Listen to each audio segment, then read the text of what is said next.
There's a lot of talk about corporate buybacks from a lot of different places and people who think it's a bad idea.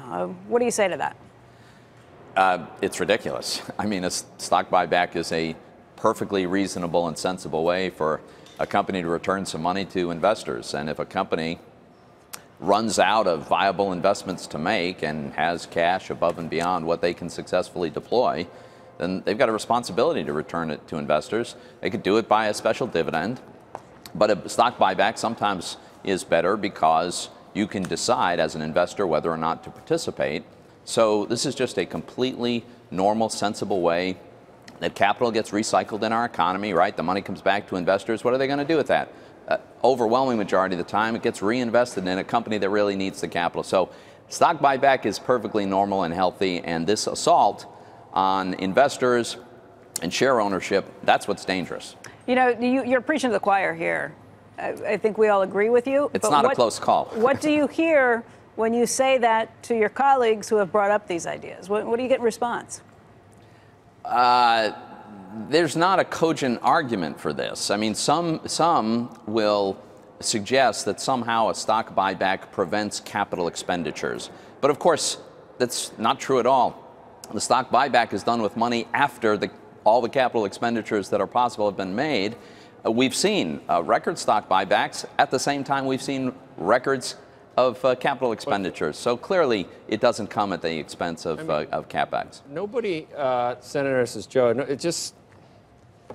nobody's had a course in this, I don't think. I mean, so, okay, buybacks are bad. Maybe we should legislate that you issue a bunch of more stock. If buybacks are bad, then the opposite. Let's there should be mandatory issuances. We should dilute.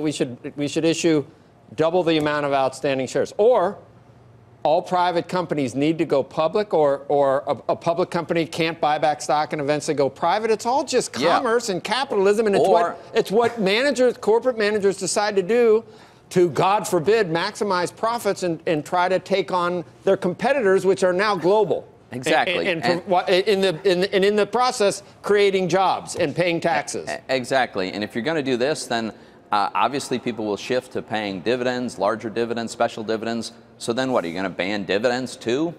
No, so but seriously, can you legislate that you need, if buybacks are bad, then legislate that you need to issue more stock? Look, more of a good thing. It makes no sense logically. That proposal might very well be on the way, Joe. This is what we're dealing with here. It's in the new Green Deal, I think. How are you going to vote on that? I'm very concerned it might pass. I'm really I'm going to wrestle with that one, Joe. I'm going to wrestle with that one. I'm worried. But seriously, the other thing that's amazing about this is that this lurch towards socialism is happening at this moment. The record strong economy, record low unemployment rates, really finally some strong growth in wages. CapEx continues to be really strong. What exactly is the problem we're trying to fix here?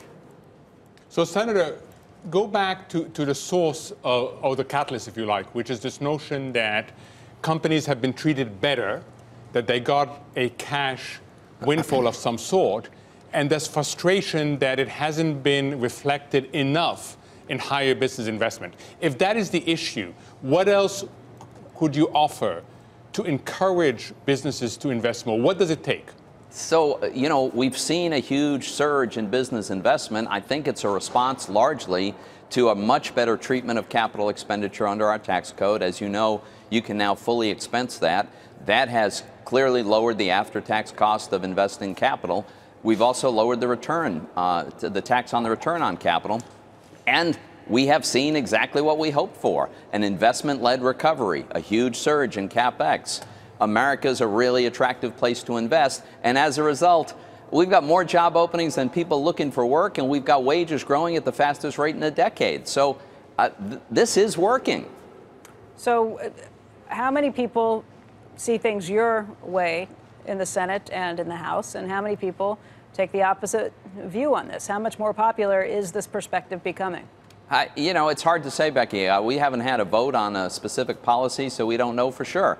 I'm pretty sure the vast majority of my Republican colleagues understand that investors need to have ways to get their money back from an investment, and they don't want the government to ruin that. On the other side of the aisle, I imagine they're mixed and divided, but clearly there's been this increasing appeal of socialist populism that is leading to these kind of proposals. Senator, you just mentioned that the tax code had fostered at least greater incentives for capital investment by companies. So therefore, we do use the tax code and regulation to try and encourage certain types of activities and discourage others from companies. So short of any kind of a ban on a buyback, I wonder what you think about people saying, look, if a company has an underfunded pension fund, maybe they shouldn't be able to repurchase stock. Maybe they shouldn't really, we should look at executive compensation and how it might be linked to things that could be helped by buybacks. So obviously, we did at one point effectively have a ban on buybacks before 1982 or so. So it's not unprecedented. But even short of a ban, are there ways to look at corporate behavior and encourage different types? So I think our tax code should strive for neutrality, and I think expensing of CapEx is a step in the direction of neutrality rather than what can often be arbitrary depreciation schedules. It's a timing function of when you recognize the expense you've incurred, and when you allow full expensing, you're allowing that expense to be recognized at the time that it's incurred. You raised one issue that I do think ought to be thought of as a separate matter, and that is underfunded pension liabilities. And that's because there's a contingent liability on the taxpayers. So there's this exogenous factor in pensions that is not associated with, say, executive compensation or some other sort of ordinary part of doing business. I mean, that does make sense. Would you support that? I think we have to take a hard look at that. If there's a company that has an underfunded pension and their liability is backed up by the pension guarantee company and therefore taxpayers, that's a liability that we've got a right to say, well, if you're going to participate in that arrangement for the benefit of your workers, you owe it to taxpayers to make sure that you're minimizing the risk that ticket's going to be punched. So I do think that's a separate category. We've heard that we've had that conversation with a few senators. I don't know that anyone has actually gone about proposing it.